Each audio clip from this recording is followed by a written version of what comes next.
Very formal in my turtleneck today. Oh, that's right. I'm not in a turtleneck, but That's okay. When I'm at work, I just like that feeling, all day of just a little light choke. Just makes you feel alive. Makes me feel alive, makes me feel aroused. Just a little light choke all day, and I just, feel alive. I love that we're starting real strong. Coming in hot. Hi, Kate. Hi, Dom. How be you do? I be here. I be doing good. How be you do? I just told Kate that I was having some heart palpitations before, but they're passing and I'm good to go. And it'd be good for listenership if I just sort of take over the story and go, oh, guys, Dom's had a heart attack. Well, Oops. we You don't want that. Heart conditions this week is our thing. Yeah, that's it. Heart conditions is our episode. Ooh. What are you drinking? Having another red wine. I've not drunk for Cheers for many days, but Chin. I like your glass. I'm needed it very. I think today. I've had this conversation, but very particular about my glasses. Yes, glassware is important. Okay, shall we kick things off with a little housekeeping? I was Please. thinking of like wider than a mile. I like it. Doing that tune. Again, Okay. nailed it. Of course. They call me Guy Sebastian. Put me on Eurovision. Okay. Usual, folks, shitting.bricks.podcast on all of our social channels, including Patreon, where you should totally go sign up because you get bonus content on the weekly. You do. That was probably my best version of that I've ever done. I loved it. We're just getting better and better every week, aren't we? We are. And as always, like Kate and I, our focus this year is to get some more ratings and reviews. Please, folks, just spend that extra few seconds at the end telling us what you think on whatever platform you use. So, thank you. Love it. For that. This week's BooPod Network podcast feature is Boopity Boop. Is not really. If there's any podcasts out there called Boopity Boop, hit us up. Yeah, we'll feature you. Yeah. Again. No, this week we are featuring Murder Road Trip, which is hosted by Shannon and Troy, and it's hilarious because they get on the road and, well, not necessarily, but they do stories from each of the locations and states that they drive to and da-da-da. So it's kind of cool. Like, it's a good idea. Yeah, definitely. So go give them a listen, and here is their promo.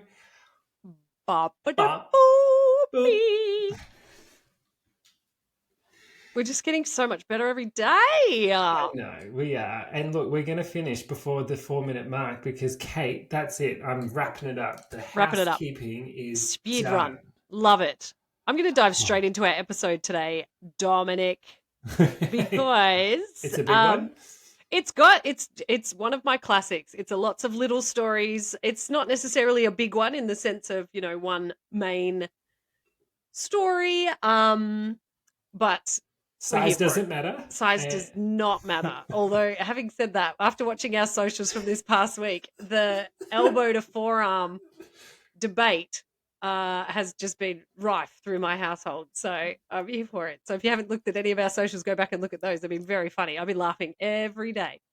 Before we move on, Kate, what's the equivalent? Because, like, folks, what we're talking about is supposedly the size of your wing wang is from your elbow to your wrist or your But then arm. we worked out that that's the size of your foot. And the suggestion is that if you have a big foot, your undercarriage also packs a wallop. Yeah. That's the thing. And that, you know what? Not always the case. Also fine. Exactly. Yeah. But what is the equivalent in terms of what? In Puswacha. Yes. Like, vagine, is there if you're, I don't know, the space between your ears is the size of your vajuits? Yeah, maybe. Or your mouth. Maybe the length of your earlobes also equates to size of another bit of the anatomy. Great question. But Please I'm write here in. for gender equality, and Absolutely. we can't just always talk about men's appendages. That's right. Or the appendages of people that don't even identify as men. Guys, man. So, Oh, same way here. Look at this. Look like at your drop. job has been done. Sorry, Kate. Back to No, your story. not at all. I'm here for the big questions, and we usually ask the really big, important questions, which is an important part of our pod. And we're here to teach. We're here to learn. We're here to make mistakes. We're here to make sure that you know about phobias. Here's a couple for you. Sure. This week's episode is around the sports curse.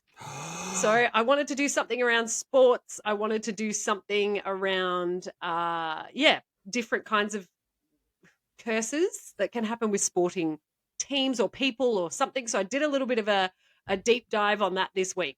And I'll start off with our phobias. So here's a couple.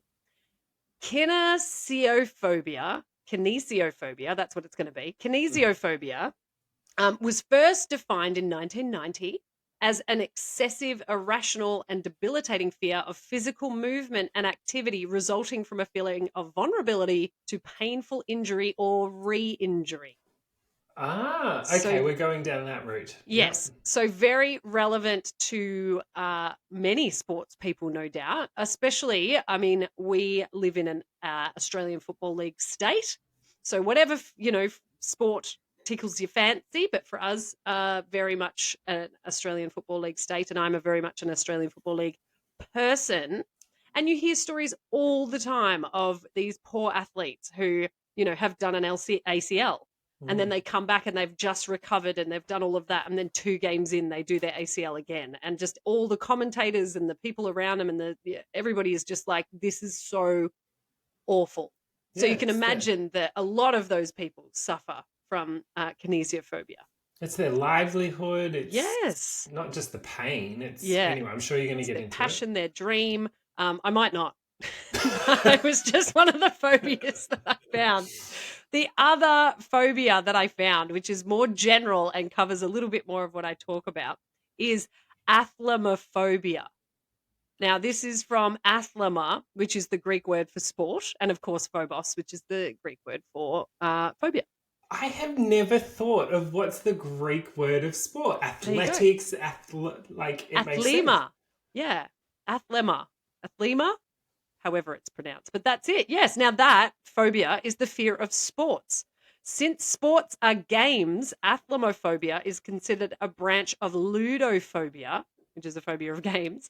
Now, people suffering this fear would avoid participating in sports, and this fear is fairly common, and the most common trigger is usually when people get injured playing sports. So it kind of goes into that same vibe. But people who have a fear or a hatred of losing can also have this phobia, where they don't want to lose if they play sports. So they're like, never playing. Forget it. Yeah. Well, I've definitely got a few friends, I'm sure we all do, that aren't so good at losing. And I'm not Yes. going to name names, but you know who you are and you're listening right now. Yes, correct. And I have a massive throwback. It's reminding me of last weekend.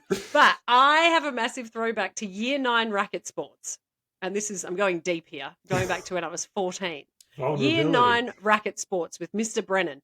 And we played tennis. We went and played tennis for one of our lessons. And I, as a youth, was very much, if I'm not immediately great at something, then it's fucked. Forget it. I'm not doing it. And it took me a minute to get over that. I'm still working on it. But still, year 9 racket sports, we played tennis, and I could not do it. The second I picked up a racket, I was like, this sport's I'm never playing tennis again. I can't get it over the net, and then I can't hit it when I just lost the plot. So I had a really bad taste in my mouth for tennis, which I think, it wasn't quite a phobia. I was not frightened of tennis, and I didn't. But yeah, I definitely understand in terms of I'm not good at it, so I'm never doing it. Forget it. Yeah, it's a common thing I think people can totally relate to. I think the difference here is the fear of being injured. Mm-hmm. And that can be very general too, but you think about it, there's definitely some contact sports like Aussie rules or rugby or NFL Rugby. or even basketball. The first ever, because I had some friends at work who were into basketball. So I tried to do it to then have things to talk about. So I picked a team solely based on color and mascot, and I picked the Milwaukee someone's clearly cared very much about it. Bucks. I think they're the Bucks because they had a deer. And I was playing Red Dead Redemption at the time. And I thought, I love deer. That's my team. And they were a nice forest green with white. I thought, oh, yes, colors talking to me. The very first game I watched, I remember vividly. I was like, hey, the Milwaukee people, I play for them. So I put the game on, and this poor chap in the first 5 minutes of the game, just an innocuous rebound. He jumped up to grab the ball, and as he landed, his ankle just snapped, right angles. And I watched it happen live. And it was just the most horrendous thing I've ever seen. Actually, the second most horrendous injury in sport that I've seen live. But that was number one. I was just like, far out. That's my first game. Yeah, maybe we should save this and impact this for another episode. But that whole, watching videos of people fall over and injure themselves, sport injuries where they like go back and replay the moment when someone's leg Yes. is removed from their body or I don't Yeah. know, whatever the fuck. And they're like, Yeah. let's play it again and again. And some people live for it. I know. And I'd say majority of people just can't Yeah. do it. It's And here, I don't know, because I do watch NFL a fair bit. I go for the Dallas Cowboys. Sorry, everyone, but I don't know what it's like for like American sports or Japanese sports or British sports all over the world. But here in Australia, they will never replay it on television. Yeah. So more often than not, if they can catch that something's happened, they won't show it happening, or they won't. It'll just be an innocuous thing. But usually they're following the ball around. So if someone's fallen off the ball. Similar, there was a guy really recently, his name's Jeremy Howe, plays for the Collingwood Football Club, and he was 10 meters in the sky, I want to say. That's not it. He was just ridiculous. He's a huge like leaper. He's really great at his vertical leap, and he usually does that for every single game. And he found himself where as he was leaping up into the air, ridiculous heights, going into a collision of 5 other people, he came down and his entire body landed on his arm. And his arm just snapped. God. And they did not replay that. But I do vividly also remember my number one injury I saw was another player in the AFL who was kicking the ball, and another player leapt over the top of him. I believe it's Nathan Brown for Richmond Football Club. Another player leapt over the top of him to try and smother the ball, to stop the ball, and hit his leg just below his knee with both of his hands. And the bottom half of Nathan Brown's leg kept going. But the rest of his body stayed still. So basically his shin snapped in half, and the momentum carried half of his leg up and the other half of his body stayed still. And they replayed that a few times. I remember the commentator saying, we don't need to see that anymore. Stop it. So now, ever since those, because kids watch, it's like, no, you don't need to replay horrific injuries for kids. So those are the top ones. So no wonder people have phobias about it, and we've gone off track a touch, but I just needed to share those because they're sports relevant and they're awful and gross and beep. Yeah. It's made me sick. Yeah. Yeah. You're welcome. Sorry about that. Okay, so you'll have to bear with me because just as I was talking, I have decided to flip my story entirely. So I'm actually starting at the bottom. This. I'm starting at the bottom of my story, and then I'm going to have to scroll back up to go to the top part. So hang out with me. I want to open for you all when we're talking about a sports curse or a creepy sports story. We're beginning at the Pfister Hotel. The Pfister? P-F-I-S-T-E-R, the Pfister Hotel. Welcome. It. Now, the Pfister Hotel is one of Milwaukee's most historic and luxurious places to stay. It has been around for nearly 130 years, and it is listed on the National Register of Historic Places. It is also supposedly haunted. Mm. The Pfister opened in 1893 and was known as the Grand Hotel of the West. It's decorated throughout with gold trim and grand chandeliers. Now, Anna Lardenoy is a former Fister narrator and the owner of Gothic Milwaukee, which is known for walking ghost tours. She has spent a lot of time researching this hotel, and she explains that it started as a dream of Guido Fister. Oh my God. We have a picture of Guido in our socials this week. What a name, can I say, first and foremost. Thanks, Guido. Now, Guides wanted to have the finest hotel, so he dreamed up the Fister Hotel. Now, unfortunately, he dies before the hotel is finished, but his son, Charles Fister, seamlessly steps in and then completes the hotel. Oh, thank goodness. Now, Charles Milwaukee Sivyer, known at the time as the first white boy born in Milwaukee, was interviewed throughout his life by local papers to reminisce about Milwaukee's past. In Lardenoy's research, she found that an article published on May 5th, 1893 in the Milwaukee Daily Sentinel quotes Sivyer. He was talking about a time in the past when he lived in a log cabin that was on the land that now holds the Fister. And he reminisced that it was also a private burying ground. Oh. They were breaking ground for it. He went to the property to look for the bones of some of those people and couldn't find them. So that is, I think, where the legend of the Fister Hotel really began, because people were saying, well, this is a place that's been built on land that was once graves. I love a sacred burial ground, pet cemetery, shining moment. Like, that is classic cult scare movie shit right there. Totally. And a little bit of a different vein where I felt this episode might have gone, but I loved it. I loved the story. I loved the name of the hotel. I had to include it. Yeah. Now, since its opening, the Fister has continued to host some of the world's most celebrated entertainers, sports players, and dignitaries. The Fister has hosted every US president since William McKinley. Elvis stayed there in 1977, just 4 months before he died. Most notably, the hotel is often the place to stay for many visiting baseball teams in the town to take on the Milwaukee Brewers. So this is like the go-to place. Mm-hmm. So, a road game at Miller Park usually means a stay at the Fister, downtown Milwaukee's historic hotel, which plays host to most visiting ball clubs. It's got swank rooms. I was trying to read that, and I was going to say baseball clubs, and then I just went, ball clubs. Okay. It has swank rooms, a prime location, and a major league reputation for spooking its guests. Did you see what they did there? A major league reputation. Well done. Jeez. Rumor has it that the 120-year-old landmark is haunted by the ghost of its founder, Charles Fister, who died in 1927.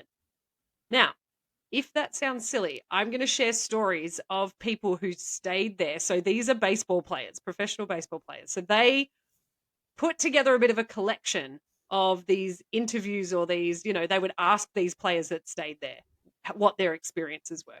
Yeah. Now, some of these, of course, very light on, but the fact that there's so many, and I culled the list as well, there are so many instances of weird stuff going on. So I'm going to share with you these professional baseball players and their impressions of the Fister. So the first story is from Bryce Harper, who plays for the Nationals.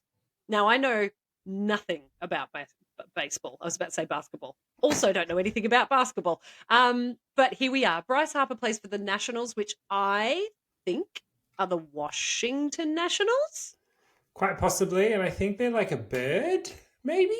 Okay. Yeah, I'm down with that. Maybe like a red bird? We're going to have some listeners in the States now just being like, they're the bloody worst. It's Bryce Harper. Bear with us. Now, Bryce Harper says, one time last summer before I went to sleep, I laid a pair of jeans and a shirt on the table at the foot of the bed. You know, those things in hotels that you put your shoes on, or you sit and put your shoes on. Yeah. I just laid them out. Simple as that. When I woke up in the morning, I swear on everything that the clothes were on the floor and the table was at the opposite side of the room against the wall. I was so flustered. I honestly thought there might be someone in my room. I had no idea what the hell had just happened, so I just looked around and then I checked to see if the door was still latched, and it was. Okay. So that's that security latch. You can't Oh just yeah, that's difficult to undo from the other side. Like it's designed to stop people being able to bust in your room with a key or not. That's the probably. security Yeah, latch. yeah, no, I know the one you're talking about. I Yeah. would, if I worked there, I would purposefully fuck with people's I would minds. mess with people. So Bryce has checked to see if the latch was still there. It is. So he said, I thought that someone, maybe someone from my team came into my room during the night and moved everything around. And I knew that there were two other players, both nearby to me as well. But they said that no one had done anything like that. Now, they could be lying. That's possible. And no one else seemed to have a weird experience, but it really creeped me out. I went downstairs and I changed my room immediately. Different room, different floor. And I just said, I need to get out of that room. I don't want to talk about it. I just need to get out. And so they moved him to a higher floor. So that's Wow. his little story. I live for this shit, by the way. I know, Yes. folks, I always talk as if I'm like against it or don't believe it. And that there's an element of that, but there's also like just as equally a big element of me who's like, oh my God, I hope this is real. Believe Like it. I can't believe a it's ghost moved all your things. it's why I'm like, you can't, and it's not necessarily true until false until proven true. It's more Hmm. like, yeah, you know. Yeah. Gray area stuff. And do you know, it's my biggest thing where you're just like, if you weren't there, you don't know what it felt like. You don't know what you were thinking. You don't know. It's just there's so many little unknowns. It just needs that tiny little seed of doubt. And then you can kind of, yeah, depending on your proclivity to believing it, you can go one way or the other. All right. So that was Bryce's story. Is it Bryce? Did I remember? It is Bryce. Good for me. Nationals, man. Yeah, Nationals, man. The Bing Bong Nationals. We love those guys. Their logos are egg. Good on you. The next story I have is from Brandon Phillips, who plays for the Reds. Don't know where they're from. Don't know what they do, but they're a Maybe they're baseball the team. red bird. Maybe they're the Maybe. red bird. No, that's the Cardinals. Oh, that's the Cardinals. And do the Cardinals even play baseball, or are they they're an NFL team, Are aren't they, they? or are they hockey? Oh shit. There are Shit. so many people like wanting us to get crabs immediately You for this. continue, and I'm going to do some All right, please do some education. research. I mean, I could have done this as part of my job of telling the story, but this is heaps more fun. So Brandon Phillips from the Reds, he explains, we play Milwaukee a lot, but I remember that one time I came into the room and I just sat on the bed. Then for some reason, the radio turned on. So I Ooh. turned it off and then I got in the shower. And when I was finished in the shower and came back into my room, the radio had turned back on again. So it keeps on just turning on. It wants to be on. It's got a It song does. that it It's wants to got a song. play. It wants to play you some tunes. So that's Brandon's story. A couple of little shorties. There's a couple of slightly longer ones. Okay, well, just so you Talk to me know, about the Reds. it is the Washington Nationals. Mm-hmm. So you got that right, and they've just got a big old fat Like a ugly W. W. And Okay. so go to the next story. But what was the other one? The Reds. The The Reds. Reds. It just says Reds. Yeah. All right. The next little story I have is from Giancarlo Stanton, who played Yeah. for the Marlins, plays for the Marlins. Who am I to know? Have done zero in-depth research about this, as we're all aware. Now, Giancarlo Yeah. says, man, I hate it when we have 4 games there. 2, 3, anything's better than 4. It is freaky as shit. With the headshot paintings on the walls and old curtains everywhere, it reminds me of the Disneyland haunted house. The less time that I am there, the better. This place has a freaky ass feeling. That's his impression of the Vista. What a good reference is like the Disneyland haunted house. That's like that gives me an image in my head of what I'm expecting. Yep. Who are the Reds? Okay. So that's just the Reds. Like that's Cincinnati Reds. The Cincinnati Reds. Okay. Yeah, that's that team. Yeah. What's old mate Disneyland haunted house? He's from the Marlins. The Marlins. The Marlins. Now the Cardinals is also a baseball team. So yes, it's the St. Louis Cardinals, which is the baseball team. Yeah. But there's also, and this is probably the one we're thinking, is an American football team, which is the Arizona Cardinals. Yes. Okay. Yep. That's the one that we're probably like. Thinking So of. that's the football one, Yeah. Okay. and then that's the If you baseball have a one. cardinal, So and there's then the other fucking one's on a baseball bat. Okay. okay. So All right. keep going. Come up with Sorry. some other animals. That's fine. I'm going to now tell you Michael Young from the Phillies. He's, I'm going to guess they're from Philadelphia. He stayed at the Fister, and his response to being asked about it was, "Oh, fuck that place." He said, "Listen, I'm not someone who spreads ghost stories. So if I'm telling you this, it happened. A couple of years ago, I was laying in bed after a night game and I was out, sleeping cold. My room was locked, but I heard these footsteps inside my room stomping around. I'd heard all these stories about this hotel, so I was wide awake at that point. And then again, these footsteps on the floor. So I just yelled out, 'Hey, make yourself at home. Hang out, have a seat, but do not wake me up, okay?' Oh, we're Then good for this. after that, I didn't hear a thing for the rest of the night. I just let him know that he was welcome and that we could be pals and that he could marinate in there for as long as he needed to, just as long as he didn't wake me up." So Michael Young from the Phillies, he's all over it.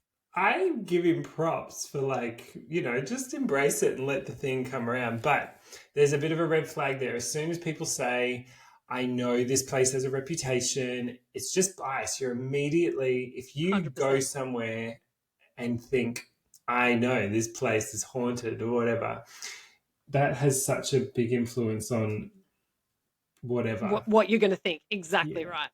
All right, So then yes.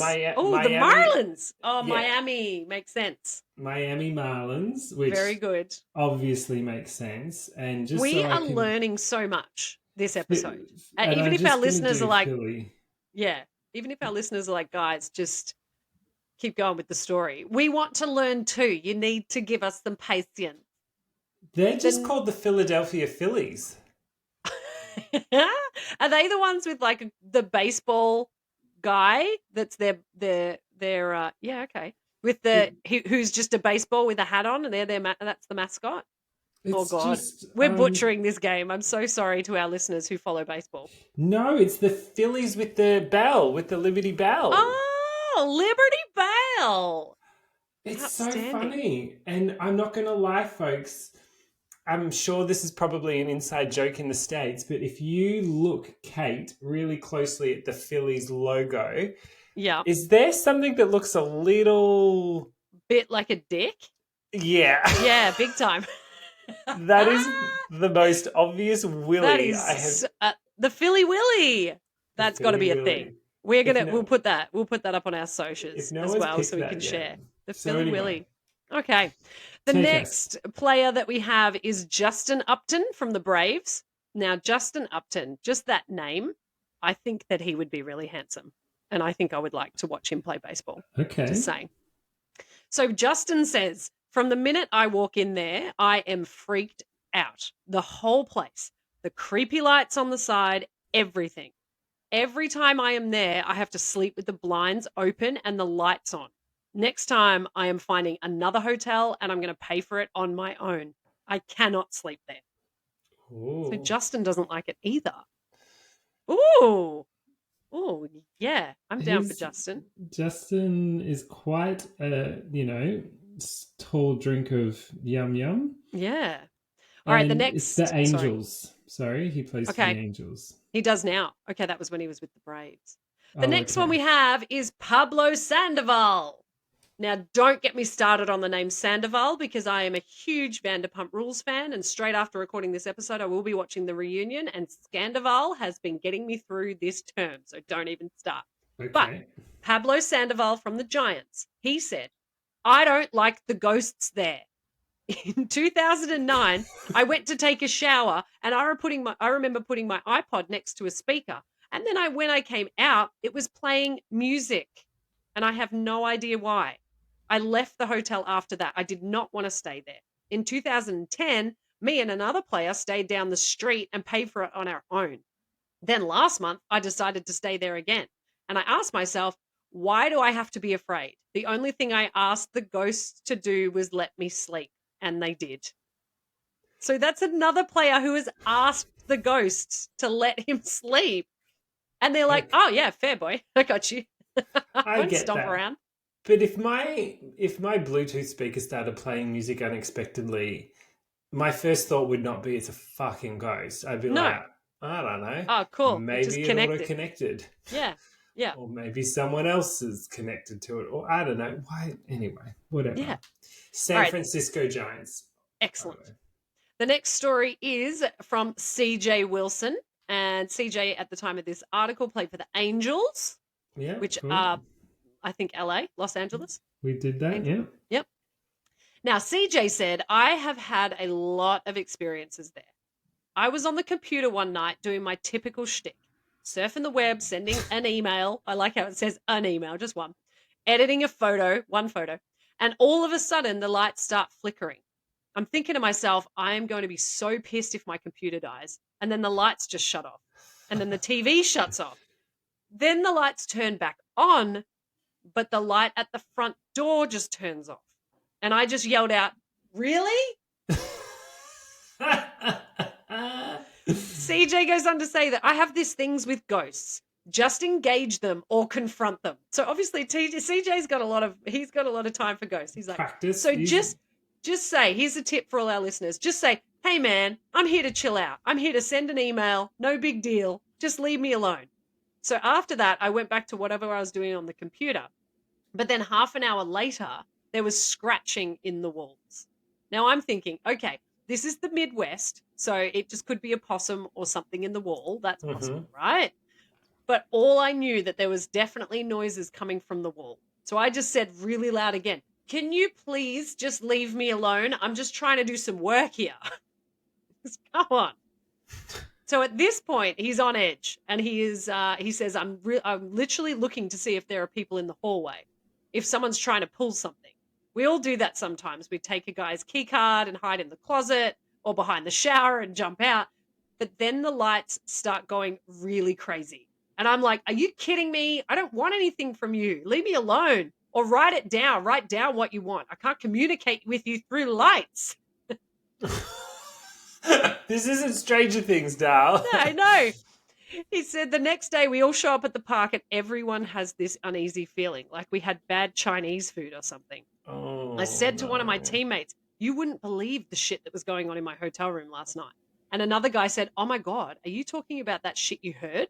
And everybody had a story. One dude got locked in his bathroom and he had to get the hotel to get him out.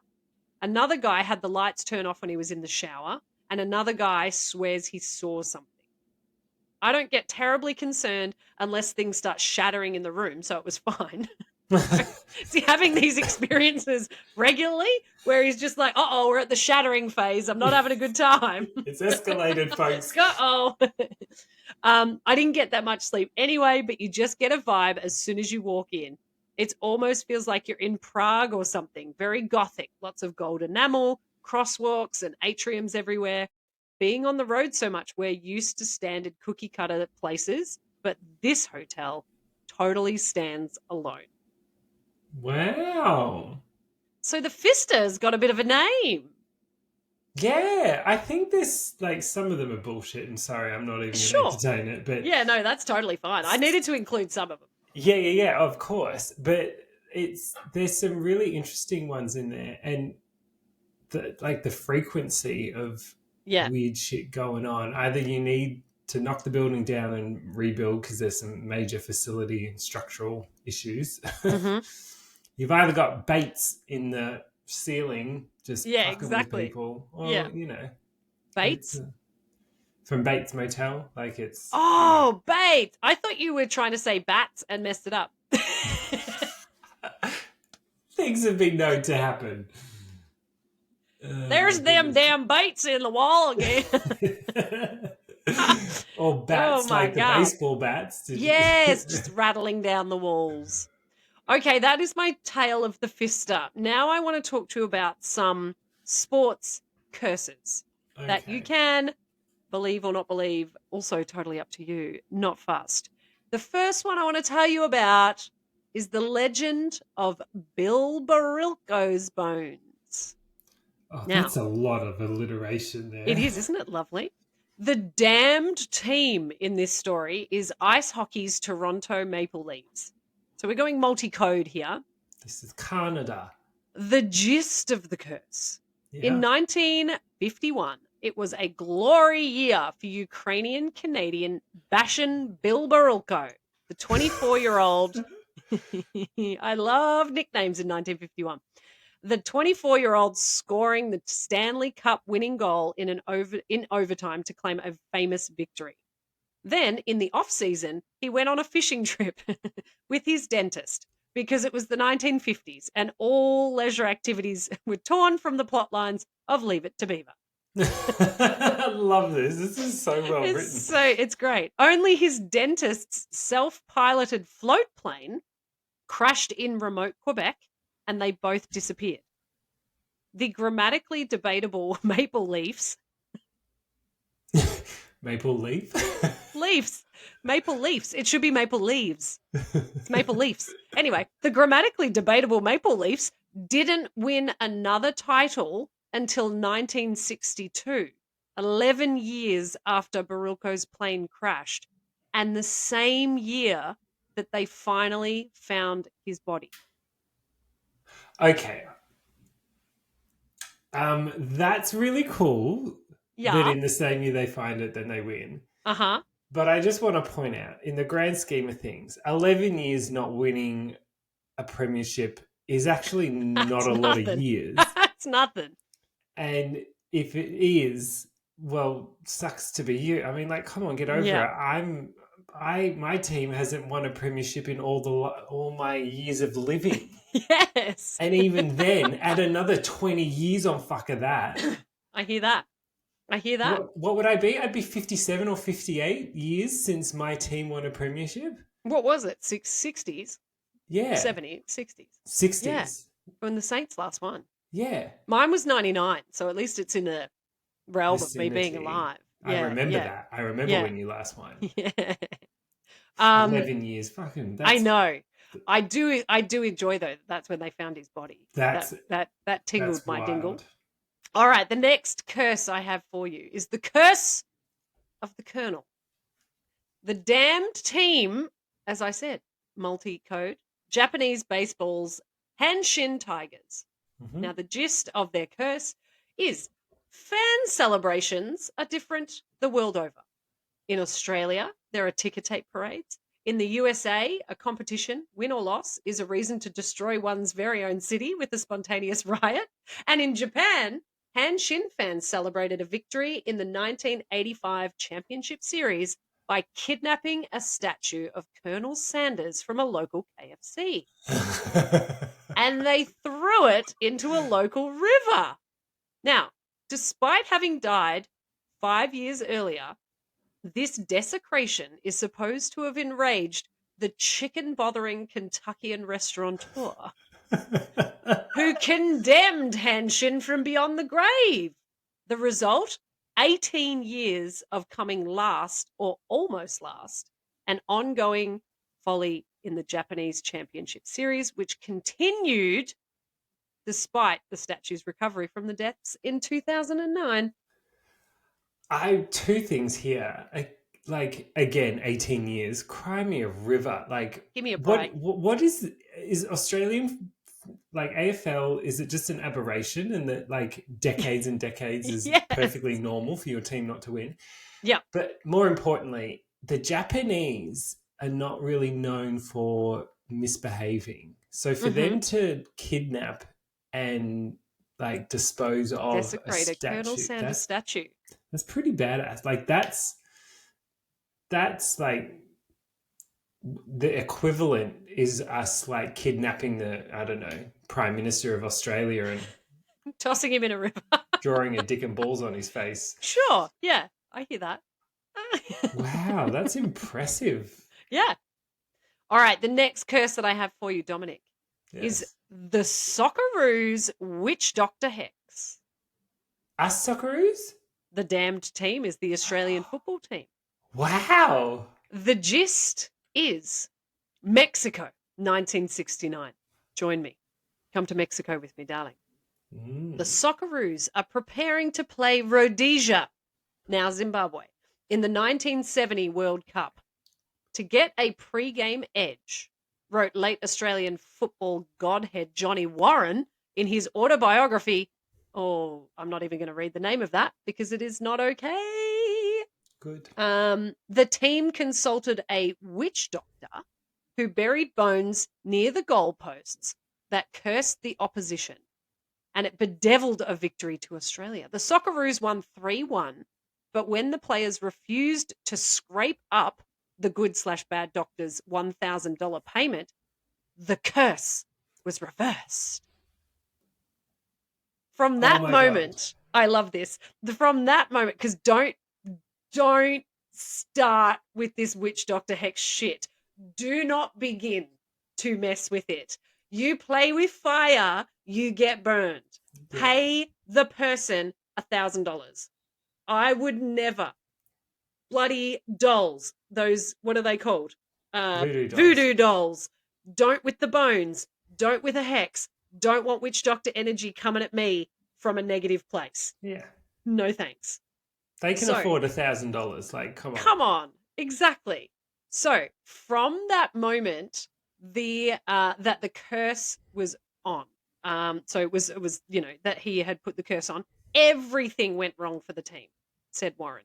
Australia made the 1974 World Cup finals, failing to score a goal, and then subsequently failed to re-qualify for 32 years. Mm-hmm. The twist?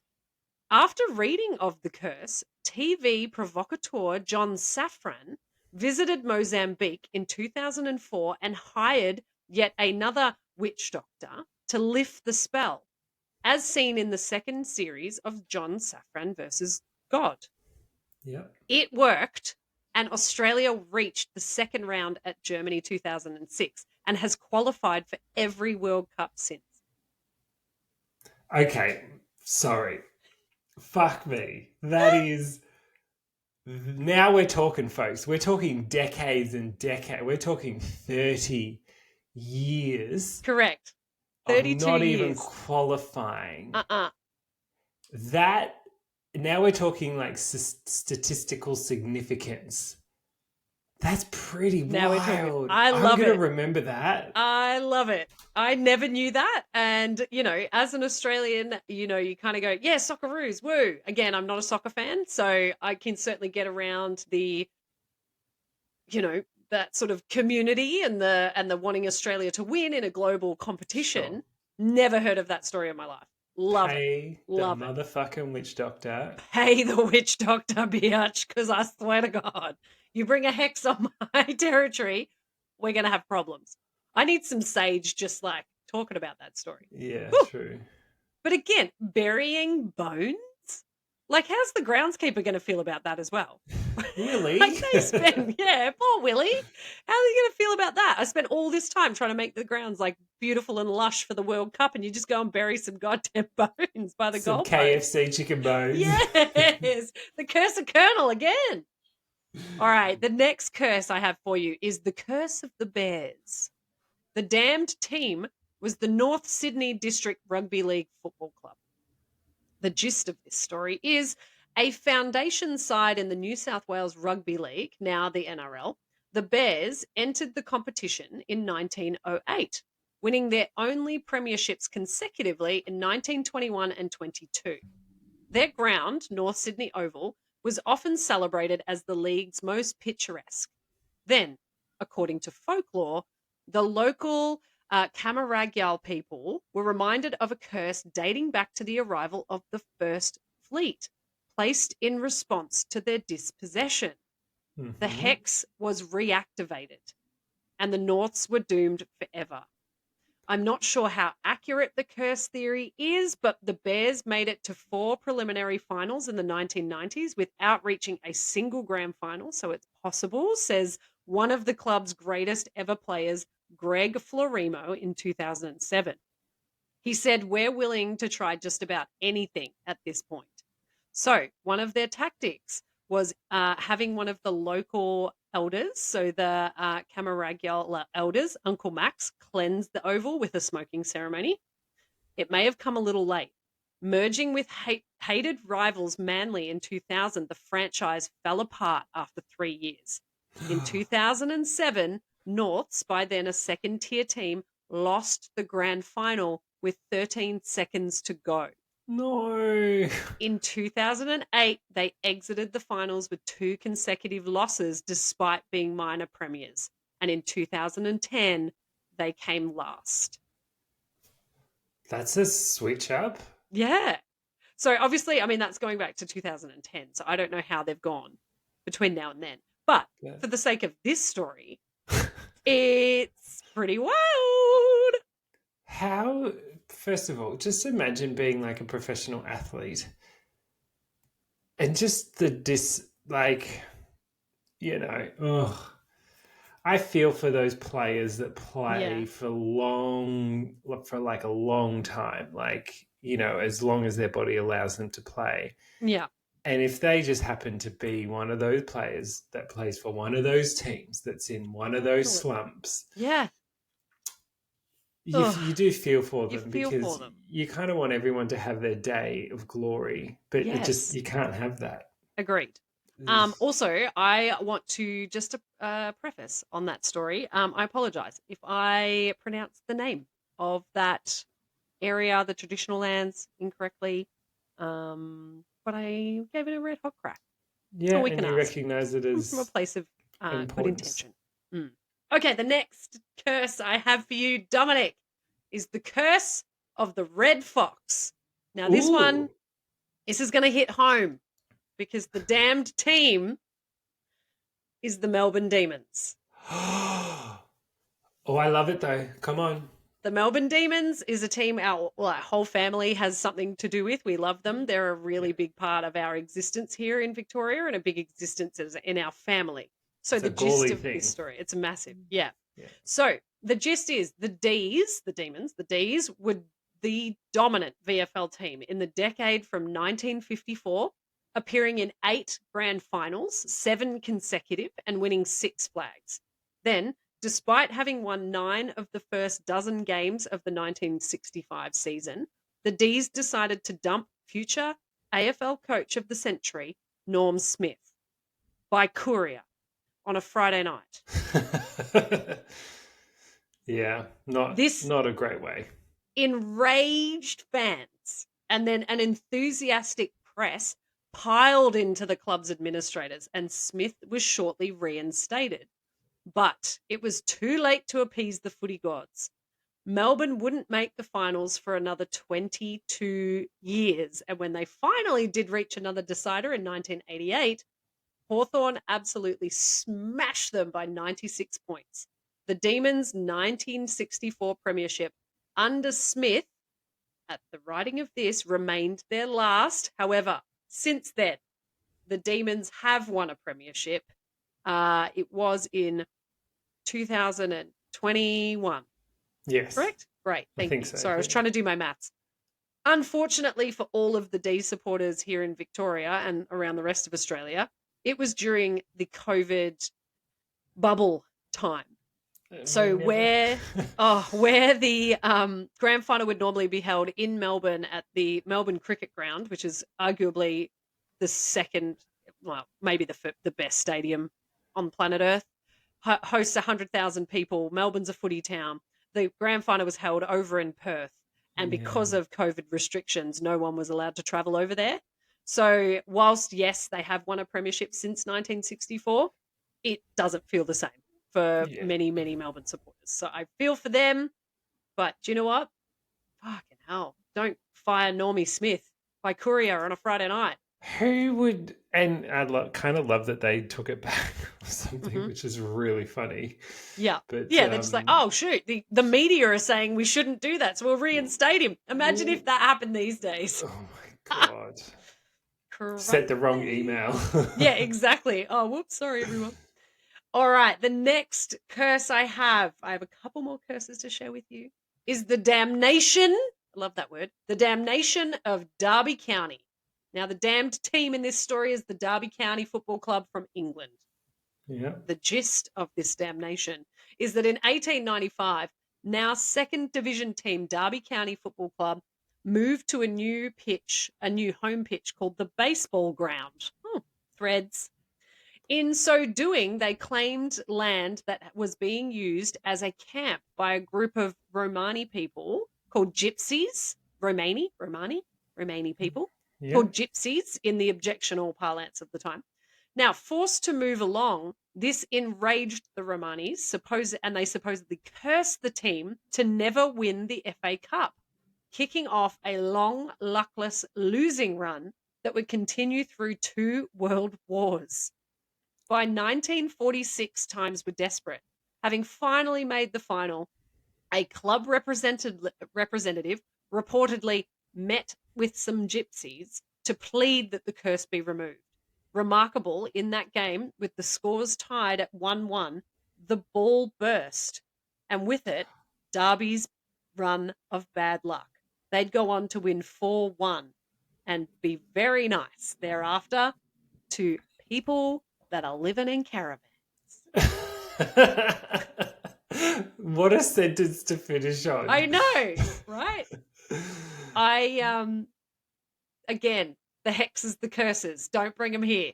Don't I'm want them. so glad that you're doing this episode because we talk about like curses and hauntings and Yeah, things is such a common topic, especially in a lot of the other podcasts out there that do very similar things to what we do. yeah, But I genuinely, in all my years of listening to things like this, I don't think I've ever heard a broad spectrum episode on all the different sports related curses and yeah, superstitions and things.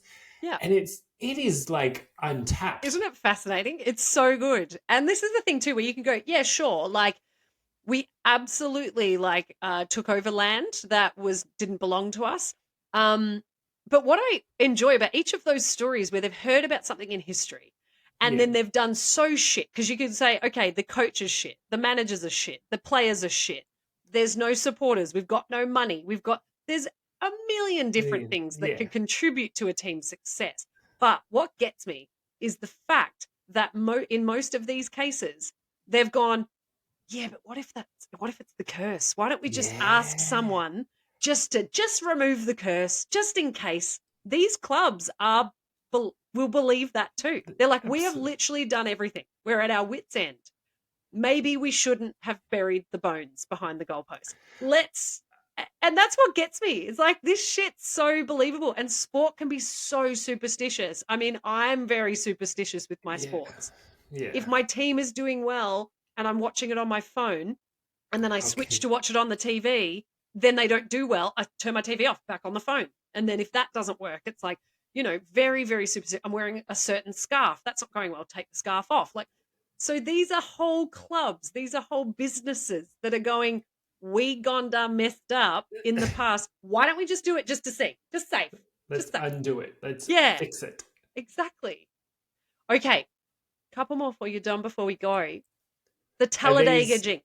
is this the normal episode or is this the added bonus? This is the normal episode for our lucky listeners because I want to talk about something a little bit different for our patrons. I Oh, want to talk. nice. I want to talk more generally with you, Dom, about a pop culture reference for this week, and your thoughts on that. So I'm going to Sure. give you two. I'm going to give people two more little stories of curses, and then lead into our Bonus. Patreon. So stick around, folks. Yep. Stick around, folks. The Talladega Jinx. The damned location is the Talladega Superspeedway in Alabama.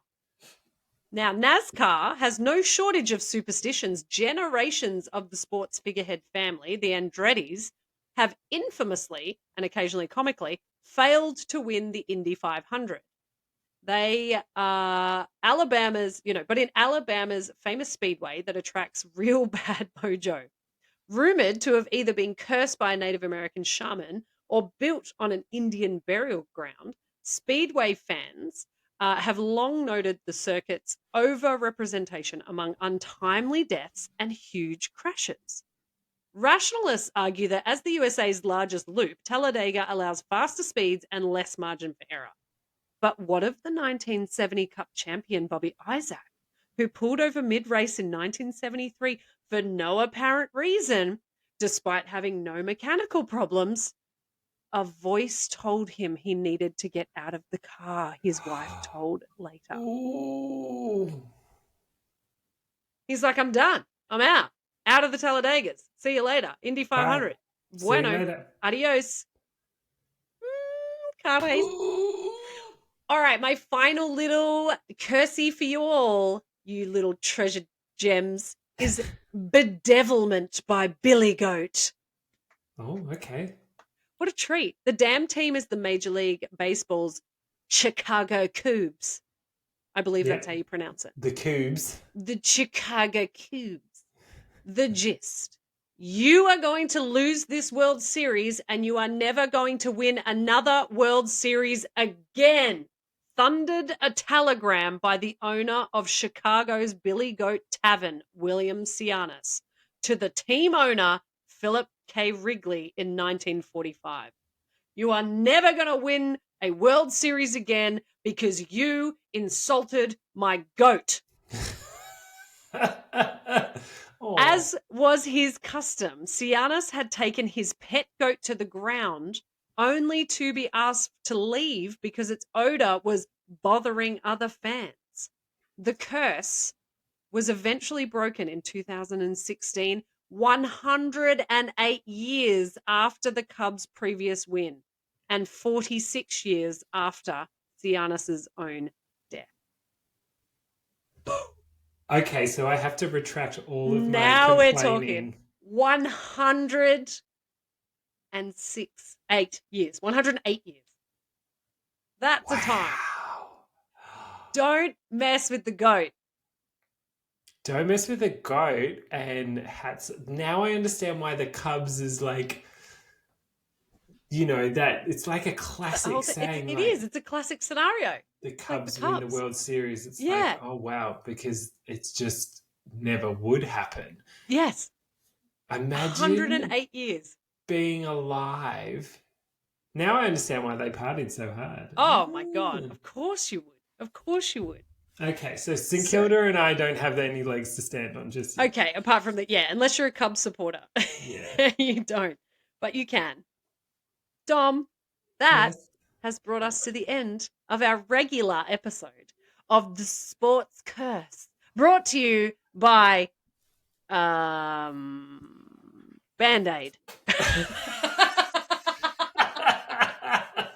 Voltaren.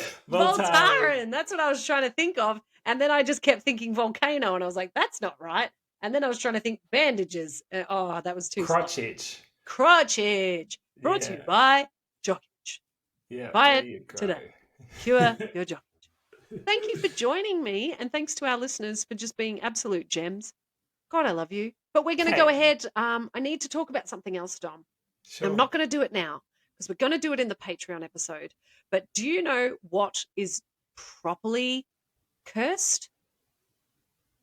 I don't jogging. know. Do I have to? It's jogging. Jogging is cursed. Okay? So on our Patreon episode, come along and listen to me talk about a couple of goddamn people who thought jogging was a good idea and it's bloody not. Thanks for tuning in, folks. Bye. Love you. See you next week. Bye. Oh my goodness. Welcome back, Kate, to Dom, thank God you're here. Thank God you're here. After dark. Stop. Oh my God. I know, that sounds a bit cliche because I'm sure every other podcast calls their bonus content After Dark, but... That goes back to the Big Brother days. Exactly. Oh, love Dominic, seeing a bit of peen on After Dark, Big Brother. Oh, goodness gracious. Can I ask you a personal question? You can. Not to do with peen. No, because I wouldn't answer it. Have you ever gone jogging before? I have. I'm a bit embarrassed to admit. I was a jogger for a long time. Yeah. I have gotten back into it of late, and I'm not ashamed. It's just something someone at 34 decides to do when she's going through a quarter-life crisis. I'm back in the jogging. She's slimmed down. She's eating well. She's drinking more. Whatever. Live your lives, babes. Do it Throughout how the you like. entirety of this episode, I have not eaten since 11 a.m. and I've had 2 glasses of wine. So buckle up, babes. Anything could happen. Here's an alarmist headline for you. Yes. Think jogging is safe? Think again. Oh, God. Here we go. Every year, joggers fall victim to brutal slaughter. The exercise takes people through lonely, desolate areas and the haunts of killers. Oh, my goodness. That escalated. Truly, runners trigger predatory instincts in the depraved.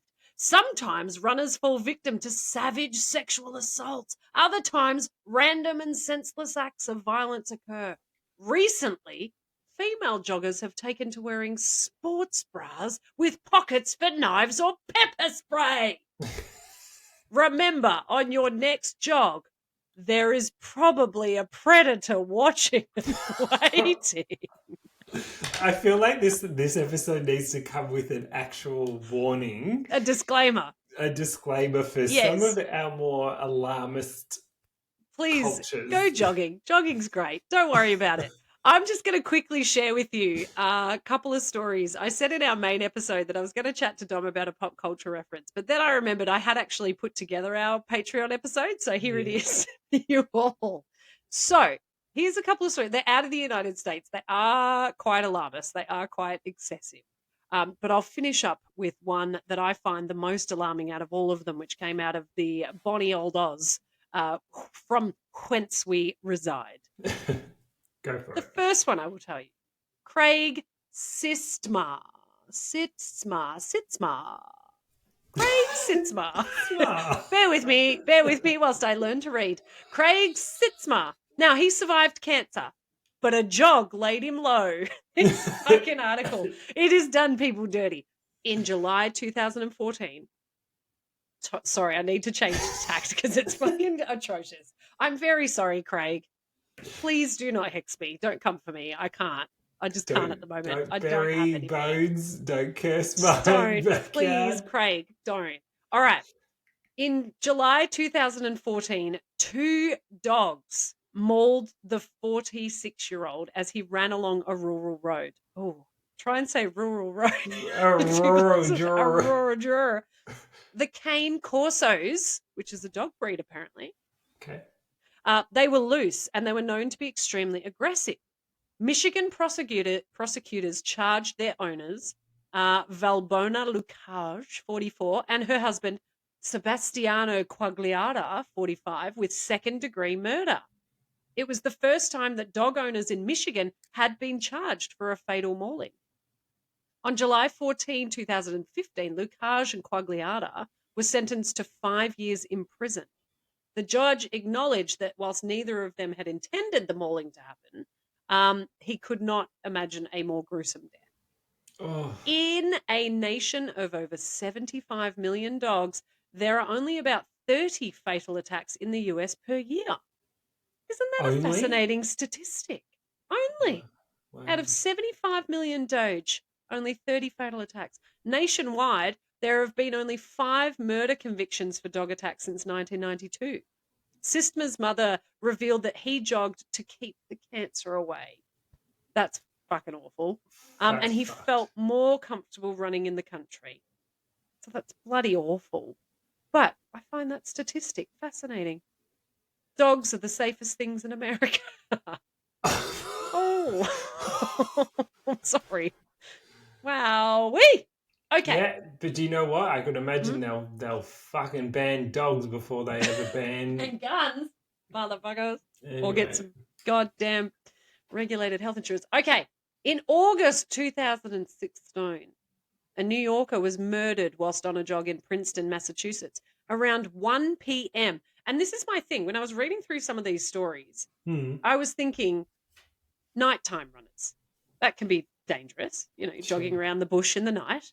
This is 1 o'clock in the afternoon. Now, Vanessa Marcotte, she was 27 and she set off on a jog. Hours later, her family reported her missing. At around 8 p.m., her remains were recovered in a wooded area. She was naked and partially burnt. Investigators revealed that she had been assaulted and then set on Ugh. fire. A Boston University grad, Marcotte was a Google account executive. A neighbor revealed that the wooded area along Marcotte's run provided excellent cover for the killer to ambush and drag her quickly out of sight. Investigators believe that Marcotte may have injured her attacker. Foreign DNA was found on Marcotte's remains. However, authorities have never been able to match the DNA to anyone in their database. They're also searching for an SUV that was found in the vicinity at the time of the murder. Surely they can make that connection or do, that has to be I a know. case that's going to be solved, because you've got you've Yeah. got DNA, you've got a car, you've got Yes. Yes. And at the time of the article, it sure. hadn't been solved as yet. But, classic me, rushy rush, didn't look into it any further. So perhaps I can do that on an updated episode at some point. But what I need to share with you now, and I realize the tone of this bonus episode has Shocked, been yeah. all over the shop. We're talking about horrendous things. But I wanted to end with a little bit of look, I think it's very Sure, serious, yeah. but you be the judge. One of the most harrowing jogging stories that I have ever read of, Yeah. that I want to share with our listeners, particularly our listeners abroad. If you're listening to this abroad, Okay. you're the one. You're the person. On the surface, Andrew McIntosh was a shining pillar of the Brisbane, Australia community. He served dutifully on the City Council's inclusive board, which made recommendations on how the city should grow. And he was a national quality manager for Aveo. I always go say Avio, but an Avio is something very different in Australia. Aveo, which owns retirement communities along the country's coasts. But in an unflattering picture snapped on a public sidewalk in the Green Slopes neighborhood, McIntosh, 64, was recently unmasked as something else. The pre-dawn jogger who secretly defecated on I love neighborhood this story streets. so much. He is seen staring at the camera in the incriminating photo, caught literally with his pants down, the reflective parts of his black running shoes glowing in the sudden camera flash. If he looks surprised, that's because he was photographically ambushed by a neighbor who waited in the bushes just to capture this moment. An amateur undercover sting operation that intensified for more than a year, according to the Australian news site news.com.au. Over that time, neighbours say the man they dubbed Poo Jogger had defiled their streets some 30 times. And it was not some sudden primal urge while out for a morning run, a call of nature that anyone with sudden gastrointestinal distress could empathize with. The Poo Jogger's potty breaks reeked of premeditation. Right next to his droppings, the Poo Jogger frequently left used toilet paper. This is such a cool and what an amazing end to an epic story. Kate. Oh, my giddy aunt. I do realise, as I said, very jarring. Cancer survivor, mauled by dogs, poor woman set on Yep. fire, Poo Jogger. Welcome to the Shit and Bricks I think this podcast, has to go everybody. down as probably the greatest episode ever done. Oh, bless. It's just been a wild ride. There's been absolutely no bumpers on this bowling alley. It's just free for all. Okay, we need to, not eat, drink red wine, and because we come up with Yeah, some great shit when we're a bit loose. loose. Loose goose. Well, thank you. Absolutely. Yeah. But our patrons, no problems. I want to thank our patrons for getting involved and for being here for those 3 little mini stories coming on our sports curse episode. Yeah, Okay, I might okay. need some Let's H2O. let's wrap up. Let you go get some food and some water into your belly. Thanks, Patreons. We'll see you next week. Yeah, don't forget to rate and Love you review all. us. And yeah, love ya. Yeah. Let a friend know as well. Let a friend know. Sign up. Love you Bye. guys. Mwah!